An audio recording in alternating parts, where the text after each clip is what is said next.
바로 간다. 인권사회팀 남효정 기자입니다.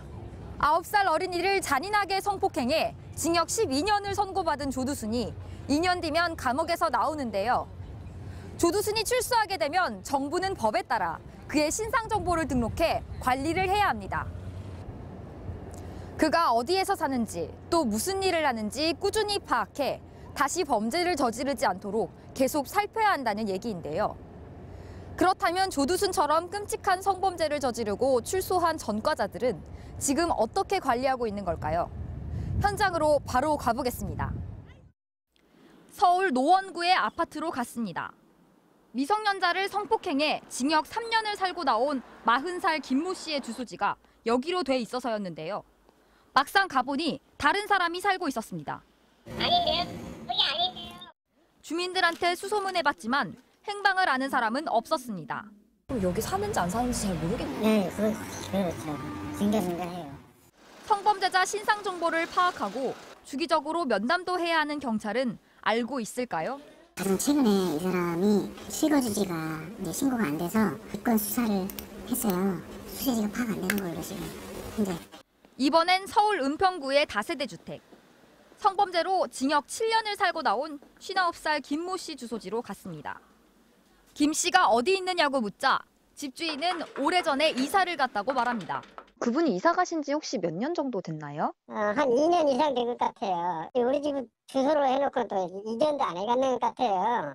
주소지만 여기로 해놓고 한참 전에 사라졌다는 얘긴데 경찰은 아직 소재 파악도 못하고 있습니다. 성범죄자가 어디 있는지 모르면 재범 예방은 아예 불가능합니다. 어디에 사는지도 모르는데 면담은 어떻게 하고 추적 관리는 또 어떻게 하겠습니까? 또 이렇게 소재 파악이 안 되면 한 가지 심각한 문제도 생깁니다. 6살밖에 안 된 어린이를 성폭행해 교도소에서 5년을 살다 나온 33살 양모 씨의 주소지는 서울 관악구의 한 원룸입니다. 그런데 양 씨 역시 지금은 이곳에 없습니다. 3개월도 좀 못 살고 갔어요. 노동 계약하는데 주소를 이전 안 해간 것 같더라고요. 재작년 9월엔 지명수배까지 내렸지만 아직도 행방을 찾지 못하고 있습니다. 그 사람들이 그걸로 해놓는 게 많아요. 거짓 주거라고 해야 되나? 그냥 딱 그것만 해놓고 방만 딱 구해놓고.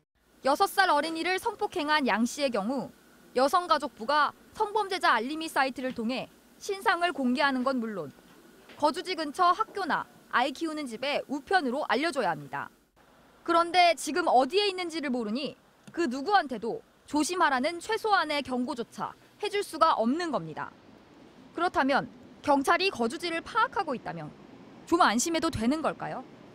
이런 사례를 한번 보시죠. 성인 여성을 성폭행한 혐의로 3년간 교도소에 있다가 출소한 이모 씨. 이 씨는 작년 가을 이 고시원에 들어와 주소지도 여기로 옮겨놨습니다. 경찰이 파악해 성범죄자 알림이 사이트에 올린 이 씨의 실제 거주지도 물론 이 고시원으로 돼 있습니다. 그런데 직접 찾아가서 물어보니 뭔가 이상합니다. 이 씨가 거의 안 들어올 뿐더러 심지어 연락도 안 된다는 겁니다. 연락이 안 되신 지 2달. 그렇지 말로는 뭐 지방에 가 있어 연락을 못 받았다고 그러던데 전화도 안 돼. 문자를 10번이고 100번 해봤자. 방에 가보니 개켜진 이불과 가방 하나만 덩그러니 남아 있습니다. 이처럼 경찰이 소재를 파악하고 있다고 밝힌 경우에도 실제로 거기 머무는지는 불확실할 때가 많습니다. 면담과 소재 파악이라는 게 3개월이나 6개월 아니면 1년 단위여서 그 사이 어디론가 사라지면 알 길이 없기 때문입니다. 점검기간 아니고서는 이 사람이 주거를 이전하거나 그랬을 때 신고를 안 하면 저희가 알 수는 없어요.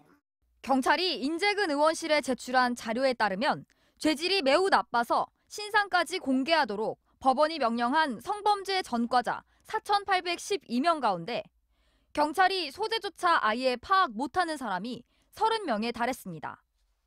또 주거가 일정하지 않아 이웃이나 학교에 거주지를 알려주지 못하는 성범죄자도 32명이나 됐습니다.